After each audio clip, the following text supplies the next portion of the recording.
अस्सलाम वालेकुम बच्चे, कैसे हैं सब लोग? ऑप्शन सब ठीक होंगे। आज हम 9th क्लास की physics according to new syllabus Urdu medium वालों के लिए बच्चे चैप्टर 5 के न्यूमेरिकल प्रॉब्लम सीखेंगे। पहला न्यूमेरिकल है 5.1। कहते हैं 20 न्यूटन की फोर्स आपके पास किस एंगल पे लग रही है? 60 डिग्री के ऊपर। एक बॉक्स को 3 मीटर तक खींचती है, ठीक है। 3 मीटर तक आपके पास डिस्टेंस दिया हुआ है, फासला दिया हुआ है, आपके पास फोर्स दी हुई है और एंगल दिया हुआ है। कहते हैं आपने उसका वर्क मालूम करना है, ठीक है। तो सबसे पहले तो हम इसका लिख लेते हैं। फोर्स आपके पास कितनी गिवन है? 20 न्यूटन, ठीक है। फोर्स को बच्चे एफ से लिखते हैं, जाविया को थीटा एंगल से लिखते हैं। इसकी कितनी वैल्यू आपके पास दी हुई है? 60 डिग्री। आपके पास फासला भी दिया हुआ बच्चे, फासले को एस से लिखते हैं, उसका वो 3 मीटर दिया हुआ है। आपने क्या मालूम करना है? वर्क मालूम करना है। अच्छा, वर्क का जो फार्मूला होता है बच्चे वो एफ एस या एफ एस लिख लेते हैं। एस को डिस्टेंस को फासले को एस से भी लिखा जाता है बच्चे, इसको डी से भी लिखा जाता है। तो यहाँ से हम फासले को एस से लिख रहे हैं तो एफ एस कॉस थीटा होगा। फोर्स आपके पास मौजूद है, आपके पास डिस्टेंस भी मौजूद है, कॉस 60 भी है। मतलब कैलकुलेटर पे बच्चे आप लोग कॉस 60 दबाएंगे ना तो 0.5 आ जाएगा। 20 को 3 से मल्टीप्लाई करेंगे ये 60 आ जाएगा। 60 को 0.5 से मल्टीप्लाई करेंगे ना उससे तो ये 30 जूल आ जाएगा, ठीक है। तो ये पहला न्यूमेरिकल हमारा हो गया। सेकंड वाला न्यूमेरिकल बच्चे रिड्यूस सिलेबस में नहीं है तो वो ये नहीं करेंगे। 5.3 पे आ जाएं। एक इंजन 100 किलोग्राम आपके पास वजन दिया हुआ है, ठीक है। पानी 20 सेकेंड में टाइम दिया हुआ है आपके पास, ठीक है। वक़्त आपके पास 25 सेकेंड है। 80 मीटर बुलंदी तक, हाइट उसकी कितनी है, बुलंदी कितनी है? 80 मीटर। आपने उसकी पावर निकालनी है, ठीक है। तो ये भी हमने पढ़ा हुआ है, इसी चीज़ को अगेन देखते हैं। देखें ये न्यूमेरिकल वही लिखा हुआ है। सबसे पहले हम डाटा लिखेंगे, ठीक है, या मवाद जिसको उर्दू में बोलते हैं। आपके पास मैस दिया हुआ था पानी का 100 kg बच्चे, मैस को एम से लिखते हैं। बुलंदी हाइट आपके पास दी हुई है 80 मीटर और वक़्त दिया हुआ है 25 मीटर। आपने ना हमारे पास ग्रेविटेशन एक्सेलरेशन ये हम लोग इस्तेमाल करेंगे इस फार्मूले में। इसकी वैल्यू होती है 10 मीटर पर सेकंड स्क्वायर। पावर मालूम करनी है। पावर का जो फार्मूला होता है बच्चे work done per unit time होता है। तो इसका मतलब है पहले तो आपको वर्क डन निकालना पड़ेगा। और वर्क डन जो होता है ना बच्चे हमारे पास क्या होता है वो इसकी क्या लें फार्मूला होता है फोर्स को जब हम लोग किससे मल्टीप्लाई करते हैं? डिस्टेंस से मल्टीप्लाई करते हैं। अब फोर्स हमारे पास यहाँ पे हम वेट फोर्स लेंगे। वेट फोर्स किसके इक्वल होती है बच्चे? mg के इक्वल होती है, ठीक है। और डिस्टेंस हम हाइट के बराबर ले लेंगे, ठीक है। हाइट भी क्या बुलंदी है, मतलब फासला ऊपर की तरफ जितना वो करेगा।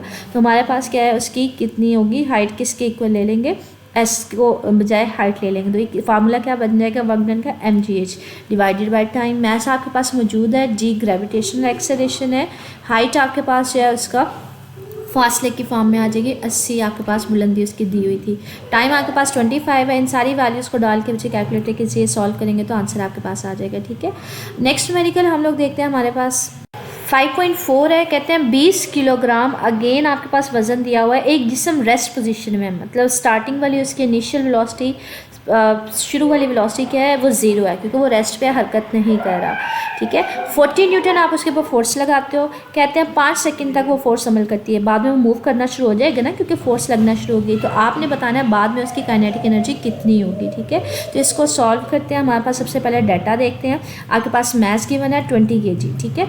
फोर्स आपके पास दी हुई है 40 न्यूटन। वक़्त आपके पास 5 सेकंड का है। अच्छा, इब्तदाई उसकी वेलोसिटी, स्टार्ट में वो क्या था? रेस्ट पे था, हरकत नहीं कर रहा था, तो उसकी इब्तदाई वेलोसिटी क्या है? 0 है।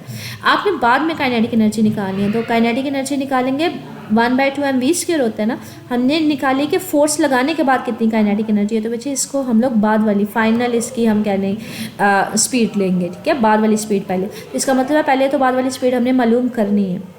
तो इसके लिए क्वेश्चन हम लोग ना question first question of motion इस्तेमाल करते हैं कि हम लोगों ने यहाँ पे ना इस पढ़ी हुई है कि फाइनल वेलोसिटी जो होती है is equal to initial velocity plus at, ठीक है। ये मसावात हमने पढ़ी हुई हैं, इक्वेशन ऑफ मोशन जिसको इंग्लिश में बोलते हैं, ठीक है। हरकत की मसावात इसको बोलते हैं उर्दू में, ठीक है। आपके पास इनिशियल वेलोसिटी तो हमें पता है 0 है, टाइम का भी पता है, एक्सेलरेशन का नहीं पता। तो पहले तो एक्सेलरेशन निकालेंगे। फोर्स का आप लोगों को फार्मूला पड़ा हुआ है Newton second law, F is equal to ma। बच्चे यहाँ से एक्सेलरेशन हमने मालूम करना है तो फोर्स मल्टीप्लाई और ये इधर जाके डिवाइड हो जाएगी। अब आपको फोर्स का भी पता है इसमें और मैस का भी पता है। तो फोर्स की वैल्यू पुट करेंगे, मैस की पुट करेंगे तो एक्सेलरेशन किसके इक्वल आ जाएगा? 2 मीटर पर सेकंड। इस वैल्यू को इधर डाल दें इस इक्वेशन में। तो इनिशियल वेलोसिटी 0 थी, बाद में एक्सेलरेशन मेरे पास 2 आ जाएगा, टाइम 5 आ जाएगा। तो हमारे पास बाद वाली वेलोसिटी कितनी आ जाएगी? 10 मीटर पर सेकंड। अब हमारे पास बाद वाली वेलोसिटी भी आ गई। ये फोर्स लगने के बाद वाली वेलोसिटी थी। मास आपको पता है 2b आपके पास कांस्टेंट है, तो आप सिंपली इसमें क्या करेंगे, वैल्यूज़ डाल देंगे। अच्छा, ये काइनेटिक एनर्जी के फार्मूले में उन वैल्यूज़ को पुट ऑन किया बच्चे। काइनेटिक एनर्जी का फार्मूला 1/2 mv² होता है, तो 1/2 इसी तरह से m की जगह 20 और v हमारे पास फाइनल वेलोसिटी आई थी 10, उसका स्क्वायर। इन सारी वैल्यूज़ को सॉल्व करेंगे तो आपके पास 1000 जूल आ जाएगा। ठीक है, आगे हमारे पास जो 5.5 न्यूमेरिकल है बच्चे, ये ड्यू सिलेबस में नहीं है। 5.6 हम करेंगे। 5.6 हमारे पास न्यूमेरिकल है। कहते हैं हमारे पास 140 ग्राम की एक गेंद है, मास आपके पास गिवन है 140। आपके पास कितने मीटर तक उसको जो है डिस्टेंस आपके पास दिया हुआ 35 मीटर तक। ठीक है, इब्तदाई वेलोसिटी के साथ अमूदन ऊपर की तरफ उसको फेंका जा रहा है। ठीक है, ये गेंद कितनी बुलंदी तक जाएगी, मतलब आपने ऊपर की तरफ का उसका डिस्टेंस मालूम करना है। तो सबसे पहले तो डाटा डालते हैं यहाँ पे पुट ऑन। देखिए, हमारे पास बच्चे आपके पास मास है उसका 140 ग्राम, लेकिन मास का जो स्टैंडर्ड यूनिट होता है बच्चे वो किलोग्राम होता है। तो 1 किलोग्राम में ना 1000 ग्राम होते हैं, 1000 ग्राम होते हैं। लेकिन अगर आपने 1 ग्राम में मालूम करने हो कितने किलोग्राम होते हैं, यहाँ पे मल्टीप्लाई हो रहा है तो जाके डिवाइड हो जाएगा। इसका मतलब है अगर मैंने इसको 1 ग्राम की जगह कितना आ जाएगा, 1 किलोग्राम डिवाइडेड बाय 1000, मतलब ग्राम से अगर किलोग्राम में जाना हो ना तो उस वैल्यू को आप 1000 से डिवाइड करते हैं। तो ये किसके इक्वल आ जाएगी वैल्यू, 0.14 के इक्वल आ जाएगी। ठीक है, 0.14 kg। आपके पास इनिशियल वेलोसिटी उसकी 35 मीटर पर सेकंड है, फाइनल वेलोसिटी इसकी 0 है। अच्छा, ये ना थोड़ा सा ज्यूम करें। हमारे पास क्या है, ये कहते हैं एक गेंद है, आपने उसको ना नीचे से ऊपर फेंका है, मतलब आपने उसको इनिशियल वेलोसिटी दी है, ऊपर की तरफ उसको फेंका है। अब ये गेंद जैसे जैसे ऊपर जाती जाती है ना बच्चे, ग्रेविटी इसको नीचे खींच रही होती है, जिसकी वजह से जैसे जैसे ऊपर जाती जाएगी ये स्लो होती उसकी स्पीड कम होती जाएगी। एक पॉइंट पे जाकर उसकी स्पीड बिल्कुल जीरो हो जाती है। जहाँ पे वो जीरो हो जाती है ना, उसके बाद वो नीचे आना शुरू हो जाती है ग्रेविटी की वजह से। ठीक है, तो आपने मालूम करना है कि वो जहाँ पे ऊपर जाती जाती ऊपर एक पॉइंट पे जाके जब वो बिल्कुल ही उसकी वेलोसिटी जीरो हो जाती है, वो पॉइंट आपने निकालना है कि वो कितनी बुलंदी पे है, उसकी हाइट कितनी है, वो कितने फासले पे ऊपर मौजूद है। यहाँ से यहाँ तक आपने फासला मालूम करना है। रिपीट कर रही हूँ कि यहाँ पे आप उसको इनिशियल वेलोसिटी, इब्तदाई वेलोसिटी देते हैं, ऊपर की तरफ फेंकते हैं। तो इनिशियल वेलोसिटी तो उसके ऊपर होती है, लेकिन जैसे जैसे वो ऊपर जा रही होती है उसकी वेलोसिटी कम होती एक पॉइंट पे जीरो हो जाती है। जहाँ पे जीरो हो जाती है ना, उसके बाद वो नीचे आना शुरू हो जाता है ग्रेविटी की वजह से। तो जहाँ पे जीरो होगी वहाँ तक ज़मीन से लेके वहाँ तक का फासला आपने मालूम करना है। फाइनल वेलोसिटी वहाँ पे क्या है, फिर हमारे पास जीरो है। ठीक है, तो यहाँ पे फाइनल वेलोसिटी हमने क्या ले लिया, जीरो। अब मुझे मैंने कहा ग्रेविटी भी लग रही होती है ना हर पॉइंट पे, जैसे जैसे वो ऊपर जा रही है, जिसकी वजह से उसकी स्पीड कम, वेलोसिटी कम हो रही है। तो ग्रेविटी की वैल्यू किसके इक्वल होती है, 10 मीटर पर सेकंड स्क्वायर के। अब यहाँ पे हम माइनस ले रहे हैं, क्यों, क्योंकि बॉल तो ऊपर जा रही है, ग्रेविटी नीचे लग रही है, तो मुखालिफ सिमत में लग रही है, इसलिए इसको -10 लिया जा रहा है। आपने डिस्टेंस, आपने उसकी बुलंदी मालूम करनी है। ठीक है, इसको सॉल्व करते हैं हम लोग। इसके लिए ना हम लोग ने बच्चे इक्वेशन ऑफ मोशन पढ़ी हुई है, third equation of motion, 2as = vf का स्क्वायर माइनस vi का स्क्वायर। ठीक है, ये मसावात है, मोशन की तीसरी मसावात है। ठीक है, आप यहाँ पे ग्रेविटेशनल एक्सेलरेशन लेंगे तो एक की बजाय जी आ जाएगा, एस उसी तरह से final velocity minus initial velocity. Final velocity जो है उसकी वो 0 है, इनिशियल वेलोसिटी 35 है, ये -10 पुट कर देंगे, -10 ये -20 हो जाएगा। एस उसी तरह से बच्चे इसका स्क्वायर ले लेंगे तो ये 1225 आ जाएगा। ये माइनस माइनस खत्म हो जाएगा बच्चे, ये 20 यहाँ पे मल्टीप्लाई हो रहा है, जिस साइड पे जाके डिवाइड हो जाएगा, तो यहाँ से डिवाइड करके आपके पास डिस्टेंस की वैल्यू आ जाएगी। ठीक है, तो ये आपके पास न्यूमेरिकल 5.6 हो गया। 5.7 बच्चे रिड्यूस सिलेबस में नहीं है, ये क्रॉस हुआ है। 5.8 भी नहीं करना, 5.9 भी नहीं करना, 5.10 पे आ जाए। ठीक है, ये वाला हम न्यूमेरिकल करेंगे। 5.10 न्यूमेरिकल है क्या, कहते हैं 10 किलोग्राम का एक बॉक्स है, एक रैंप या स्लोप पर 80 न्यूटन की फोर्स, आपके पास मास गिवन है और उसकी फोर्स बताई जा रही है 80 न्यूटन लग रही है, कितने डिस्टेंस तक, 15 मीटर तक। अगर इस बॉक्स इस दौरान 5 मीटर की बुलंदी हासिल कर ले, कहाँ तक पहुँच जाए, 5 मीटर की बुलंदी तक, तो आपने उसकी एफिशिएंसी मालूम करनी है। ये थोड़ा सा मुश्किल है लेकिन इसको देखते हैं।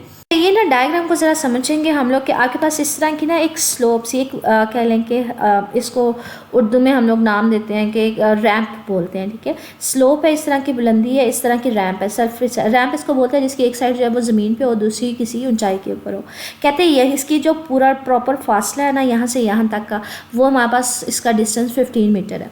अब क्या करें, इसके ऊपर एक बॉक्स रखा हुआ है जिसका मास 10 kg है, इसके ऊपर फोर्स लगा के ना इसको हम ऊपर लेके जा रहे हैं, मतलब हम फोर्स क्या लगा रहे हैं, इसके ऊपर वर्क क्या करें, हम इसको ऊपर लेके जाना चाह रहे हैं।